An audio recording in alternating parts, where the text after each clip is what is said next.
전능하신 그 하나님의 그 거룩하심과 그 전능하심이 우리 목민의 모든 권속들의 삶의 자리 가운데 그리고 가정 가운데 충만하게 나타나기를 간절히 소망합니다. 신앙은 마음으로 믿어 삶으로 나타나야 합니다. 신앙은 마음으로 믿어 삶으로 나타나야 합니다. 그래서 지식만 있다면 그것은 신앙이 아닙니다. 성경에 대한 지식이 많다고 해서, 성경에 대한 아는 것이 많다고 해서, 성경에 대한 정보가 많다고 해서 그것이 신앙이라고 말할 수 없습니다. 또한 감정도 신앙이라고 말할 수 없습니다.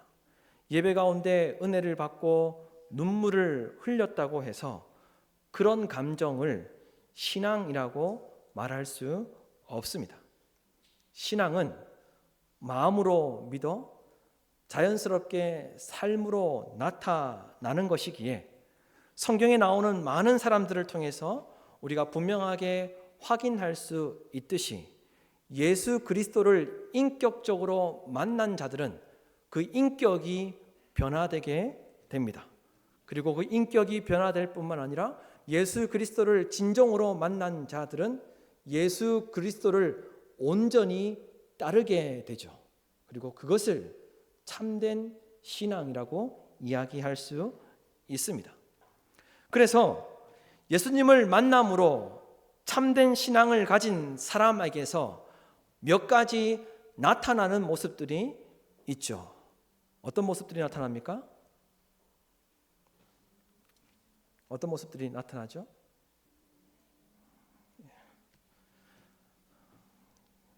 친구하고 교제하고 많이 모이기 때문에 잘 먹고 잘 지내서 살이 찌지 않습니까?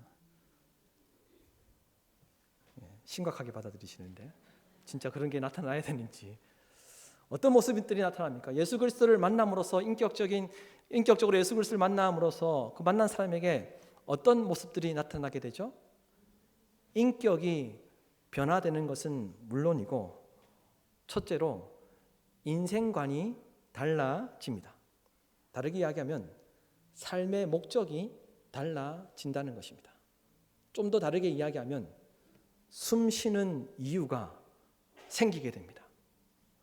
인생관이 달라짐으로 왜 숨 쉬고 살아야 하는지, 왜 숨 쉬고 있는지 그것을 깨닫게 되죠. 그래서 예수 그리스도를 인격적으로 만난 사람은 그 인생이 달라지기 때문에 자신을 위해서 살지 않습니다. 또한 예수 그리스도를 인격적으로 만난 사람은 가치관이 바뀝니다. 어떤 문제나 어떤 일이 일어났을 때 나 중심적으로 생각하는 것이 아니라 예수님이라면 이 문제를 어떻게 해결하셨을까? 예수님이라면 어떻게 생각하셨을까를 질문하게 됩니다. 가치관이 바뀌기 때문에 나에게 일어나는 그 일들로 인하여서 그 가치 판단이 나 중심적인 것이 아니라 예수님 중심적으로 가치관이 바뀌게 된다는 것입니다. 예수님을 인격적으로 만난 사람에게 이와 같은 변화가 있게 됩니다. 또한 예수님을 인격적으로 만난 사람은 사명감이 생기게 됩니다. 인생을 살아가면서 사명감을 가지고 살아간다는 것입니다. 예수님을 믿는 성도와 세상 사람을 구별할 수 있는 아주 분명한 방법이라고 할 수 있겠죠. 예수님을 인격적으로 만난 사람은 사명감이 생겨서 가정에서도 직장에서도 교회 공동체에서도 사명감을 가지고 살아갑니다. 내게 주신 하나님의 가정이 하나님께서 주신 나의 사명이라고 생각하고 가정에서 생활합니다. 직장도 하나님께서 내게 주신 사명이라고 생각하고 그 직장 생활을 감당합니다. 교회 공동체 안에서도 하나님께서 나를 부르셔서 직분을 주신 것에 대해 사명감을 가지고 살아갑니다. 이것이 예수님을 만난 사람과 예수님을 만나지 않은 세상 사람을 구별할 수 있는 가장 분명한 방법이라고 할 수 있습니다. 다시 말해서 예수님을 만난 성도는 예수님의 부르심을 받고 그 사명을 깨닫고 사명 덕분에 삶을 살아가게 된다는 것입니다. 이와 같이 예수님을 만난 성도는 인격적인 변화가 일어나고 인생관과 가치관이 바뀌게 되고 사명감을 가지고 살게 된다는 것이죠. 여러분, 그렇다면 우리의 모습을 돌아보십시다. 우리가 예수 그리스도를 믿고 예수 그리스도를 만났다라고 고백하는데 믿기 전과 믿은 후 인생관과 가치관이 달라졌습니까? 여러분에게 사명감이 생기셨습니까? 간절히 바라기는 우리 목민교회는 부활하신 예수님을 만난 참되고 신실한 성도들로 가득하여서 우리 목민교회 공동체가 더욱 행복해지는 그런 교회 공동체가 되기를 주님의 이름으로 축복합니다. 오늘 말씀은 부활하신 예수님께서 사람들과 제자들을 다시 만나시는 내용을 기록하고 있습니다. 그런데 오늘 말씀이 너무나도 중요한 것은 오늘 말씀을 통해 예수님을 만난 사람에게 어떤 의미와 어떤 은혜가 있는지를 우리에게 가르쳐주고 있다는 것입니다. 또한 부활하신 예수님을 만난 사람은 어떤 삶을 살아야 하는지를 말씀해주고 있는데, 그래서 오늘 말씀을 통해서 예수 그리스도를 만난, 부활하신 예수 그리스도를 만난 우리가 어떤 의미와 어떤 은혜를 경험하며 살아야 하는지를 살펴보기를 원하고, 또한 어떤 삶을 살아야 하는지를 살펴보면서 하나님께서 우리 각자에게 주신 은혜를 마음에 깊이 새기시고 바르고 신실하게 그리고 참된 신앙으로 세워지는 우리 모두가 될 수 있기를 간절히 소망합니다. 첫째로, 부활하신 예수님을 만난 사람은 전해야 합니다. 부활하신 예수님을 만난 사람은, 부활하신 예수님을 믿는다고 고백하는 사람은 전하지 않을 수가 없습니다. 부활하신 예수님을 만났다면 복음을 전하는 삶을 사는 것이 마땅하다는 것입니다. 여러분, 7절 말씀을 보십시오. 7절 말씀을 다 함께 한 목소리로 읽도록 하겠습니다. 또 빨리 가서 그의 제자들에게 이르되 그가 죽은 자 가운데서 살아나셨고 너희보다 먼저 갈릴리로 가시나니 거기서 너희가 배우리라 하라. 보라, 내가 너희에게 일렀느니라 하거늘. 안식일이 다 지난 후에 안식 후 첫날에, 오늘날로 말하면 주일 새벽에 마르다와 다른 마리아가 예수님이 계신 무덤으로 찾아가게 됩니다. 그런데 그때 지진이 일어나게 되고 주님의 천사가 하늘로부터 내려와서 그 무덤을 닫고 있었던 무덤의 문이었던 돌을 굴려내고 그 위에 앉아 있었습니다. 그리고 여자들이 예수님의 무덤에 찾아왔을 때 하늘에서 내려온 천사가 여자들에게 이렇게 이야기했습니다.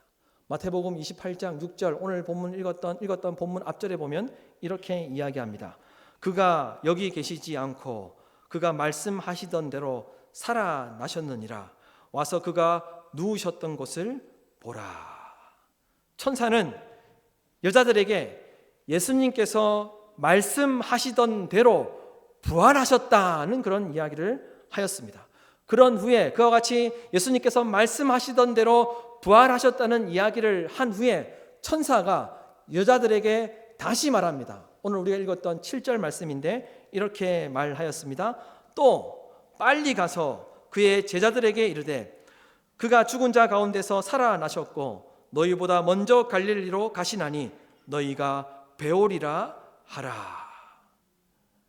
부활하신 예수님, 그 무덤 속에 있는 예수님을 만나기 위해서 왔던 그 여자들에게 천사가 예수님께서 말씀하신 대로 예수님께서 부활을 하셨고 라고 그렇게 말씀한 후에 또 빨리 가서 그의 제자들에게 이르되 그가 죽은 자 가운데서 살아나셨고 너희보다 먼저 갈릴리로 가시나니 너희가 배우리라 하라 라고 이렇게 또 이야기를 했던 거예요.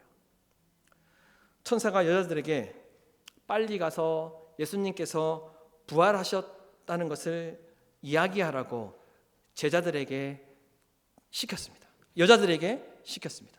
천사가 예수님께서 부활하셨으니 너희들은 빨리 가서 예수님께서 부활하셔서 갈릴리로 가실 것이니 너희들도 갈릴리로 오게 되면 제자들에게 예수님을 만나게 될 것이다라고 그렇게 천사가 여자들에게 이야기해 달라고 이렇게 부탁을 하였던 것입니다. 그래서 예수님께서 부활하셨다는 소식을 들은 여자들이 오늘 말씀해 보면 어떻게 반응했다고 기록하고 있습니까? 여자들이 천사에게 예수님께서 부활하셨다는 이야기를 듣고 너희도 빨리 가서 예수님께서 부활하셨다는 소식을 전하고 그리고 갈릴리로 예수님께서 가실 것이라는 이야기를 전하라고 하였을 때 그 이야기를 들은 여자들이 오늘 말씀해 보면 어떻게 반응하였습니까? 8절 말씀해 보면 무덤에서 빨리 떠나서 제자들에게 알리려고 달려갔다라고 이렇게 기록하고 있습니다. 여자들은 천사의 말을 듣고 급히 빨리 그 소식을 전하기 위해서 제자들에게 달려갔습니다. 여자들은 천사에게 예수님께서 부활하셨다는 소식을 듣고 즉시로 즉각적으로 순종하여서 그 소식을 전하기 위해서 제자들에게 달려갔습니다. 그렇다면 여러분, 무엇이 여자들로 하여금 급히 달려가도록 하였겠습니까? 무엇이 여자들로 하여금 천사들의 이야기를 듣고 주저하지 않고 즉각적으로 순종하여서 급히 달려가게 만들었습니까? 무엇이 그랬습니까? 천사에게 예수님께서 부활하셨다는 소식을 들었기 때문에 그렇죠.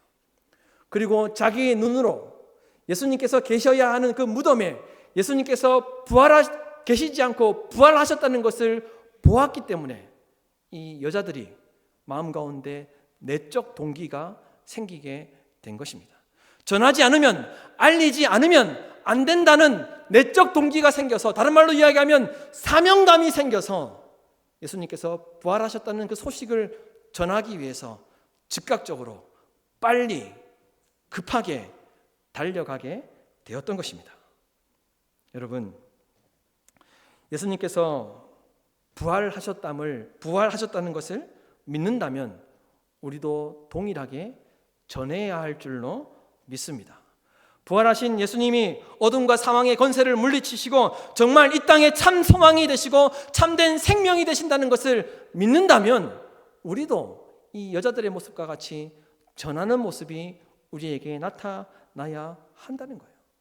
이 여자들은 천사에게 예수님께서 부활하셨다는 그 이야기를 듣고 내적 동기가 생기게 되었습니다. 부활하셨다는 그 소식을 전하지 않으면 안 된다는 그 마음이 그들에게 생기게 되었습니다. 사명감이 생기게 되었습니다. 그리고 어둠의 권세, 사망의 권세를 예수님께서 물리치실 것이라는 믿음이 그들에게 있었기 때문에 전하지 않으면 안 된다는 사명감으로 급히 빨리 제자들에게 달려가서 그와 같은 소식을 전하려고 하였던 것이죠. 여러분, 그렇다면 우리의 모습은 어떻습니까? 여러분은 예수 그리스도께서 부활하셨다는 것을 믿습니까? 예수님께서 어둠과 사망의 권세와 마귀의 권세를 물리치시고 이 땅 가운데 참된 소망이 되신다는 것, 생명이 되신다는 것을 믿으십니까? 그렇다면 여러분의 마음 가운데 전하지 않으면 안 될 만한 그런 마음의 감동이 여러분에게서 나타나고 있습니까? 전하지 않으면 안 된다는 그런 사명감에 여러분들이 사로잡혀서 그 사명감 때문에 가정에서나 직장에서나 삶의 자리 가운데 그렇게 살아가고 계십니까? 아니면 그렇지 못한 모습이 저와 여러분의 모습 가운데 나타나고 있습니까? 왜 그와 같은 모습이 나타나지 않는다라고 생각하십니까? 왜 복음을 전하지 못한다라고 그렇게 생각을 하십니까? 물론 오늘날 우리 청년들도 그렇고 젊은 세대도 그렇고 교회 다닌다는 것을 말하지 못하고 드러내지 못하는 것이 현실이라고 이야기합니다. 그만큼 사람들에게 좋지 않은 인식을 주었기 때문에 세상 사람들로 하여금 많은 조롱과 무시를 당하고 있는 것이 사실이기도 합니다. 물론 그런 이유 때문에 주님께서 부활하셨다는 그 소식을 전함에 있어서 주저할 수도 있습니다. 그런데 여러분, 냉철하게 우리의 모습을 돌아보기를 원합니다.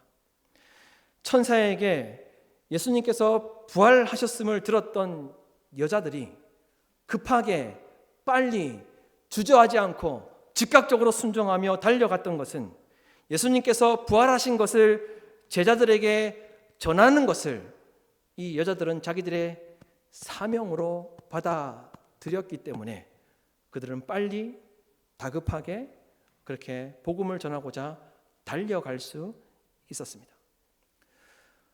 사도 바울도 디모데에게 예수님이 나타나실 것과 주님의 나라를 두고 엄히 명령한다라고 이야기하면서 이렇게 말하였죠. 너희는 말씀을 전파하라. 때를 얻든지 못 얻든지 항상 힘쓰라. 범사의 오래 참음과 가르침과 가르침으로 견책하며 경계하며 권하라. 여러분, 예수님의 부활하심을 전한다는 것, 다른 말로 이야기하면 기쁜 소식, 또 다른 말로 이야기하면 복음을 전한다는 것은 의무감으로 되지 않습니다. 우리 안에 부활하신 예수님에 대한 믿음과 확신이 올바로 서 있지 않으면 전할 수 있는 내적 동기가 생기지 않기 때문에 사명감이 생기지 않는 것입니다. 따라서 나의 모습 가운데, 나의 모습 속에서 부활하신 예수님을 전하는 그 모습이 나타나지 않는다면, 기쁜 소식, 복음을 전하는 모습이 나타나지 않는다면 스스로의 모습을 바라볼 때 심각하게 스스로를 바라보아야 한다는 것입니다. 심각하게 생각해야 한다는 거예요. 우리의 마음 가운데 부활하신 예수 그리스도를 온전히 믿는다면, 그 부활하신 예수 그리스도께서 어둠과 사망의 권세를 이기시고 이 땅 가운데 참된 소망이 되신다는 것을 믿는다면 내적 동기가 자연스럽게 일어나서 전하지 않고는 살 수 없는 그런 사명감에 살아가게 돼 있다는 것입니다. 그런데 반대로 그러한 모습들이 우리에게서 나타나지 않는다면 내가 정말 예수 그리스도를 온전히 믿고 있는가? 내가 정말 예수 그리스도께서 나의 생명이 되시고 희망이 되신다고 믿고 있는가? 예수 그리스도께서 정말 우리 자녀들에게, 내가 속해 있는 그 일터에서 저들에게 소망이 된다고 그렇게 믿고 살고 있는가를 돌아보아야 한다는 겁니다. 그래서 복음을 전하지 않는 모습이 나타나면 자기 자신을 바라볼 때 심각하게 생각해야 한다는 거예요. 아, 나는 바쁘기 때문에, 나는 형편이 안 되어서 그런 것들로 타협할 수 없다는 거예요. 오늘 말씀에서 보듯이 천사를 통해 여자들이 예수님께서 부활하신 소식을 제자들에게 전하도록 하였던 것은 천사의 말이 아니라 예수님의 뜻이었습니다.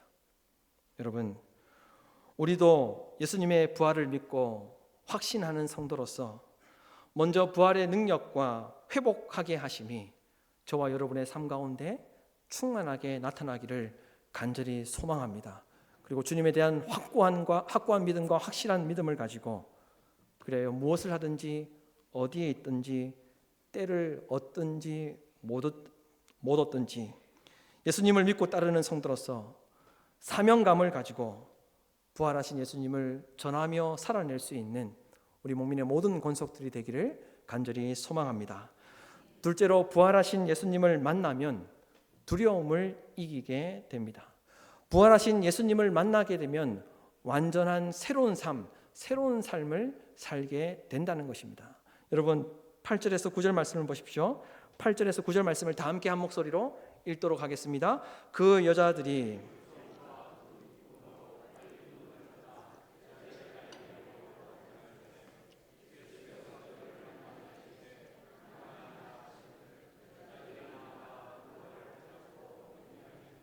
아멘. 빨리 가서 전하라는 천사의 말을 듣고 여자들은 무서운 마음도 있었지만 큰 기쁨을 가지고, 기쁜 소식 즉 복음을 전하려고 즉각적으로 순종하여서 그 천사의 말을 듣고 이 여자들은 제자들에게 달려가게 됩니다. 천사에게 예수님께서 부활하신 소식을 듣고 감당할 수 없는 두려움이 그들에게 있었지만 여자들은 주저하지 않고 즉각적으로 순종하여서 제자들에게 알리고자 급히 달려가였다라고 이렇게 성경이 기록하고 있죠. 그래서 이 여자들도 갈릴리에 가면 예수님께서 갈릴리로 오신다고 말씀하셨기 때문에 천사의 말을 듣고 갈릴리로 가면 예수님을 만나게 될 것이라는 기대감을 가지고 이 소식을 제자들에게 알리기 위해서 급히 달려갔습니다. 그런데 오늘 말씀해 보면 놀랍게도 어디서 만났는지 알 수는 없지만 여자들에게 예수님께서 찾아오셔서 만나 주셨다는 것을 성경이 기록하고 있다는 거예요.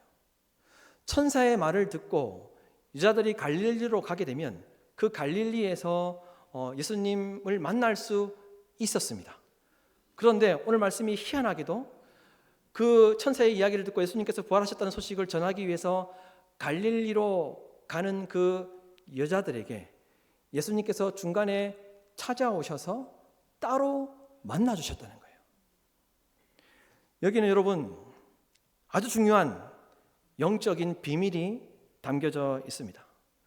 예수님께서 여자들에게 찾아오셔서 따로 만나 주신 이유가 무엇이겠습니까? 어차피 갈릴리로 가게 되면 천사의 말을 듣고 갈릴리로 가게 되면 그 갈릴리에서 예수님을 만나게 될 것인데 예수님은 무엇 때문에 왜 그 갈릴리로 가는 예수님께서 부활하셨다는 소식을 전하러 갈릴리로 가는 그 여자들을 중간에서 왜 따로 만나 주셨을까요?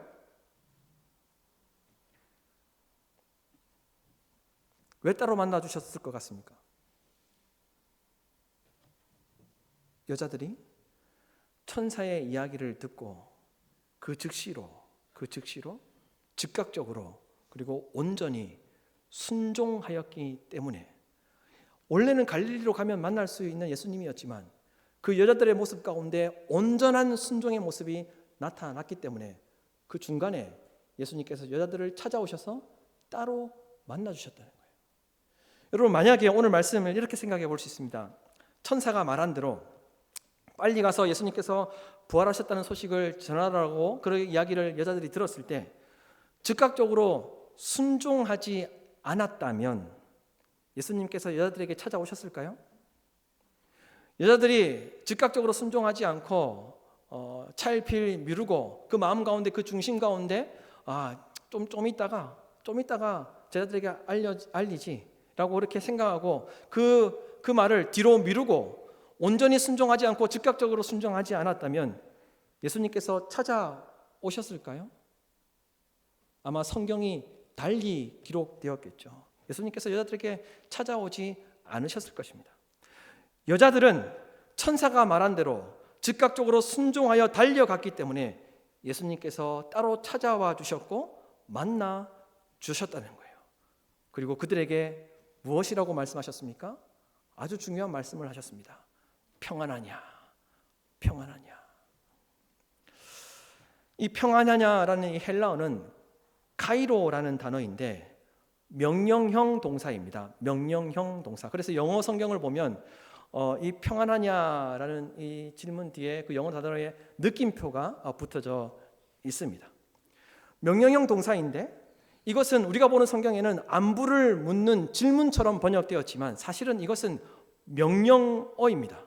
어떤 뜻이 있냐 하면 기뻐하라, 즐거워하라는 그런 의미가 있습니다. 예수님은 천사의 말을 듣고 즉각적으로 순종하여서 복음을 전하러 갔던 그들을 따로 먼저 만나 주셔서 그들에게 기뻐하라, 즐거워하라 라고 이렇게 말씀하셨다는 겁니다. 예수님은 부활하신 후에 제일 처음 만나 주었던 사람이 여자들이었는데 그 여자들에게 기뻐하라, 즐거워하라 라고 이렇게 말씀하셨습니다. 여러분 우리가 알고 있는 대로 당시의 여자들은 죄송한 말씀이지만 비천한 존재였습니다. 존중받지 못했습니다. 어디 감히 옆에 앉아서 오늘날처럼 예배 드릴 수 있었겠습니까? 전혀 당시 그 시대는 그런 상황, 그런 시대가 아니었습니다. 죄송한 이야기지만 주 1세기 그냥 로마가 당시 다스릴 때는 여자들은 재산 목록에 기록되었습니다. 아이들도 마찬가지였죠. 아이들도 재산이었고 여자들도 여성들도 재산이었습니다. 그러니 기뻐하라, 즐거워하라, 당시에 있을 수 없는 일이었습니다. 그런데 예수님께서 여성들을 만나셔서, 여자들을 만나셔서 순종하며 가는 그들에게, 복음을 전하기 위해서 즉각적으로 순종하며 가는 그들에게 찾아오셔서 만나주셨고 그들에게 기뻐하라, 즐거워하라 라고 이렇게 말씀을 하신 거예요. 이것이 무엇을 의미하시는 것이겠습니까? 부활하신 예수님을 만나게 되면 예수 그리스도께서 부활하셨기 때문에 이제 다른 인생을 살라는 이야기입니다. 예수 그리스도께서 부활하셨기 때문에 그 예수 그리스도께서 부활하신 그 주님을 너희들이 지금 만났으니 이제는 기뻐하며 즐거워하며 살라는 그런 말씀이죠. 부활하신 예수님을 이제는 만났으니 이제는 다른 새로운 인생관과 가치관을 가지고 살아야 한다는 것을 말씀하신 것입니다. 예수님을 믿는 자, 부활하신 예수님을 만난 자는 기뻐해야 한다는 겁니다. 즐거워하며 살아야 한다는 겁니다. 인생관과 가치관이 변화된 삶을 살아야 한다는 것을 이야기하신 것이죠. 부활하신 예수님은 하나님의 사람들이 새로운 인생관과 가치관을 가지고 살면서 기뻐하며 즐거워하기를 원하셨습니다. 이것이 우리를 향한 아버지 하나님의 마음입니다. 우리가 부활하신 예수님을 통해서 우리가 인생을 살아갈 때 기뻐하기를 원하고 즐거워하기를 원하신다는 거예요. 그래서 이것이 아버지 하나님의 마음이기 때문에 예수님께서 제자들에게 이미 말씀하신 내용이었습니다. 우리가 잘 알고 있는, 여러분, 참 포도나무 비유의 말씀, 참 포도나무 비유의 말씀도 같은 이유 때문에 제자들에게 말씀을 하셨다는 거예요. 요한복음 15장에 보면 참 포도나무의 비유의 말씀이 있죠. 거기 그 내용을 간략하게 말씀을 드리면 예수님께서 제자들에게 무엇이라고 말씀하셨습니까? 나는 참 포도나무요, 내 아버지는 농부다 라고 말씀하셨고 너희는 가지다 라고 말씀을 하셨습니다. 그러면서 포도나무에 가지가 붙어 있음과 같이 너희들도 내게 붙어 있어야 한다라고 이렇게 말씀을 하시면서 이런 말씀을 하셨죠. 내가 너희 안에 거하고 너희가 내 안에 거하면, 그리고 내 말이 너희 안에 거하면 무엇이든지 원하는 대로 이루게 될 것이다 라고 말씀을 하셨습니다. 내가 너희 안에 거하고 너희가 내 안에 거하며 나의 말이 너희 안에 거하면 무엇이든지 원하는 대로 이루게 된다라고 이렇게 말씀을 하시면서 예수님은 제자들에게 참 포도나무 비유의 말씀을 하시면서 왜 이런 말씀을 하시는지 그 이유에 대해서도 요한복음 15장 11절 말씀에 보면 설명하고 있습니다. 너희들이 왜 참 포도나무의 그 비유대로 살아야 하는지, 너희가 왜 내 안에 거하고 내가 너희 안에 거하며 나의 말이 너희 안에 왜 거하며 살아야 하는지 그 이유에 대해서 이렇게 말씀하셨습니다. 요한복음 15장 11절 말씀에 내가 너희에게 이러한 말은 참 포도 비유를 말하는 겁니다. 이러한 말을 한 것은 내 기쁨이 너희 안에 있게 하고 또 너희의 기쁨이 넘치게 하려는 것이다. 예수님께서 제자들에게 참 포도나무의 비유를 말씀하신 것은 제자들이 기쁨의 삶을 살도록 하시기 위해서 참 포도나무의 비유의 말씀을 하셨다는 거예요. 우리의 인생관이 달라지고 가치관이 달라지고 우리가 기뻐하며 즐겁게 살기 위해서는 주님이 우리 안에 거하셔야 하고 우리가 주님 안에 거해야 하고 주님의 말씀이 우리 안에 거할 때 참된 기쁨을 누리게 된다는 것입니다. 그리고 그와 같은 그 말씀을 예수님은 부활하신 후에 여자들이 온전히 순종하였을 때 그들을 따로 만나셔서 말씀하셨습니다. 내가 부활했으니 이제는 기뻐하라. 이제는 즐거운 삶을 살아라. 이제는 새로운 인생관과 새로운 가치관을 가지고 살아야 한다는 것을 말씀하신 것이죠.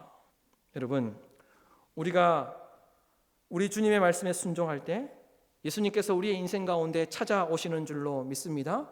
우리가 주님을 만나게 되면 우리의 삶이 변화되게 될 줄로 믿습니다. 그래서 예수님을 만남으로 예수님과 함께할 때 기쁨이 가득한 인생이 될 수 있다는 것을 믿으시기를 바랍니다. 여러분, 예수님을 만난 사람이, 예수님을 만나고 있는 사람이 인생관과 가치관이 새롭게 바뀌게 되므로 어떤 상황 속에 있더라도 그 마음 가운데 평안을 지키며 기뻐하며 살 수 있다는 것을 믿으시기를 바랍니다. 셋째로, 부활하신 예수님은 우리를 형제로 여기십니다. 부활하신 예수님은 저와 여러분을 형제로 여기신다는 거예요. 여러분 10절 말씀을 보십시오. 10절 말씀을 다 같이 한 목소리로 읽도록 하겠습니다. 이에 예수께서 이르시되 가서 내 형제들에게 갈릴리로 가라 하라. 거기서 나를 보리라 하시니라. 아멘. 여자들이 그 복음의 소식을 전하기 위해서 천사들의 말을 듣고 즉각적으로 순종하였을 때 예수님께서 그 중간에 찾아오셔서 여자들을 만나 주셨고 다시 예수님께서 여자들에게 말씀하시는 거예요. 제자들에게 가서 갈릴리에서 예수님을 만나게 될 것이라는 것을 다시 한 번 더 예수님께서 말씀하셨습니다. 그런데 오늘 말씀해 보면 예수님께서 제자들을 부르실 때 뭐라고 부르셨습니까? 내 형제들에게. 예수님은 제자들을 형제라고 부르셨습니다. 오늘 말씀에서 예수님께서 제자들을 형제라고 부르셨던 것이 특별한 이유는 마태복음에 보면 예수님께서 제자들을 직접적으로 형제라고 부르신 경우가 한 번도 없습니다. 그런데 부활하신 후에 예수님께서 갈릴리로 가서 제자들을 만나기를 원하실 때 여자들에게 제자들을 부를 때 내 형제들에게 갈릴리로 가라고 전해달라고 부탁하셨다는 거예요. 한 번도 제자들을 형제라고 말씀하신 적이 없으세요. 그런데 부활하신 후에 예수님께서 제자들을 향하여서 형제라, 내 형제라 부르셨다는 거예요.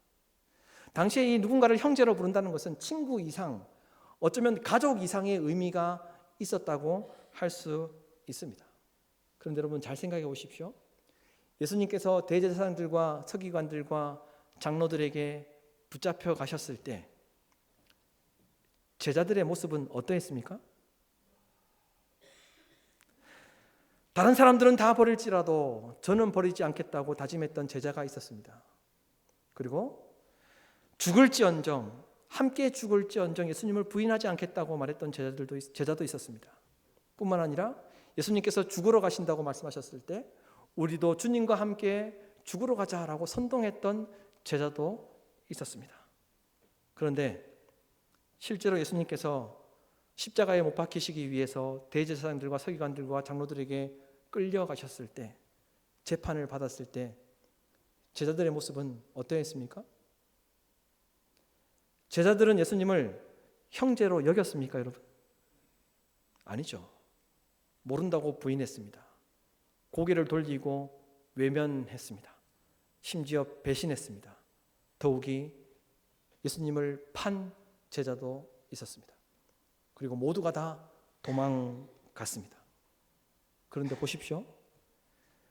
제자들이 자신들의 잘못을 뉘우치고 무덤으로 찾아왔을 때 예수님께서 그들을 보고 내 형제들이라 라고 이렇게 말씀하시지 않으셨다는 거예요.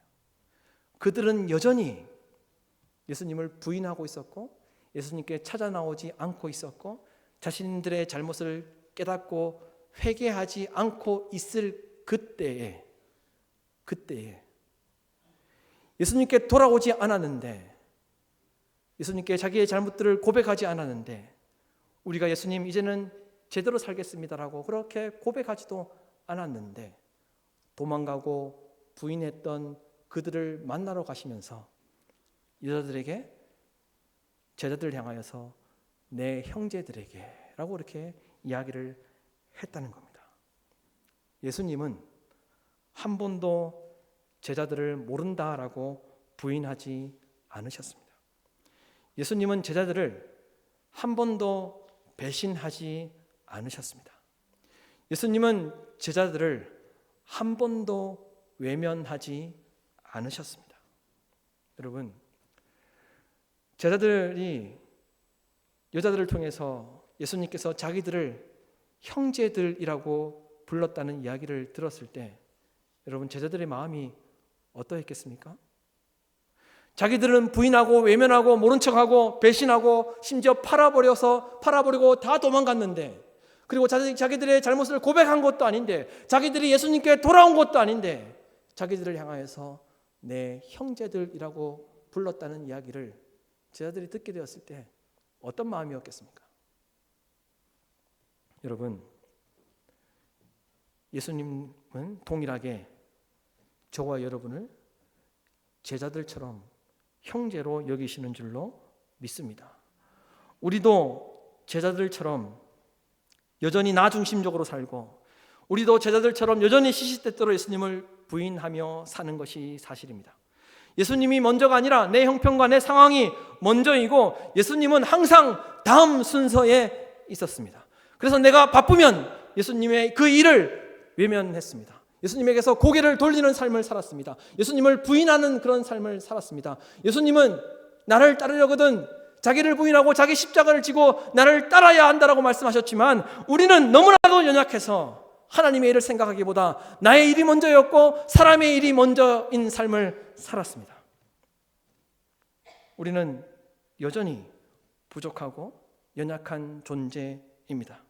하지만 예수님은 제자들을 내 형제라고 부르셨던 것처럼 저와 여러분을 만나기 위해 찾아오시는 예수님은 저와 여러분을 형제로 여기시는 줄로 믿습니다. 여러분, 우리를 향한 예수님의 마음이 이와 같다는 것을 꼭 기억하시고 신앙생활하는 우리 목민의 모든 권속들이 되기를 간절히 소망합니다. 여러분, 우리에게 찾아오시는 예수님은 우리를 형제로 여기십니다. 우리는 여전히 부족하고 여전히 연약하지만 예수님은 우리를 모른다고 외면하신 적이 한 번도 없으십니다. 우리는 여전히 부족하고 연약하지만 예수님은 우리를 부인하지 않으셨습니다.